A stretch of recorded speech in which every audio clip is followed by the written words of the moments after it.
বালু ভরাট করে দেওয়ার পরে 2 বছর থেকে কোনো ফসলই হচ্ছে না। সরকার কোনো উদ্যোগ নিয়ে যদি এখানে সরিয়ে নেয় তাহলে সবচাইতে ভালো হয়। নদী তীরের ফসলি জমিতে ফেলা হয়েছে বালু। একসময়ের উর্বর জমি এখন পতিত।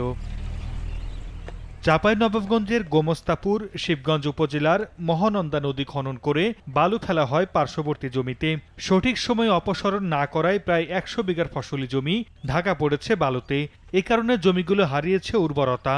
কৃষকের অভিযোগ, বালুর কারণে গত 2 বছরে কোনো ফসল উৎপাদন হচ্ছে না। শিগগিরই অপসারণের দাবি তাদের। জমিগুলোতে ধান সহ 2টা ফসল হতো। বালু ভরাট করে দেওয়ার পরে 2 বছর থেকে কোনো ফসলই হচ্ছে না। সরকার কোনো উদ্যোগ নিয়ে যদি এখানে সরিয়ে নেয় তাহলে সবচাইতে ভালো হয়।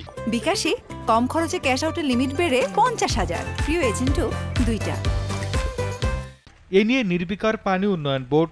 ব্যক্তিগত জমির উপর ফেলা বালুর মালিক এখন কৃষক, এমন দায়সারা বক্তব্য সংশ্লিষ্ট কর্মকর্তার। জেলা প্রশাসকের মাধ্যমে দরপত্র আহ্বান করে বালিগুলো আমরা বিক্রি করে দিয়েছিলাম।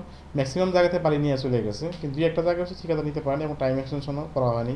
নাব্য বৃদ্ধি করতে 2 বছর আগে মহানন্দা নদীর প্রায় 36 কিলোমিটার এলাকা খনন করে পানি উন্নয়ন বোর্ড। এতে ব্যয় হয় প্রায় 18 কোটি 60 লাখ টাকা। সময় সংবাদ, চাঁপাইনবাবগঞ্জ।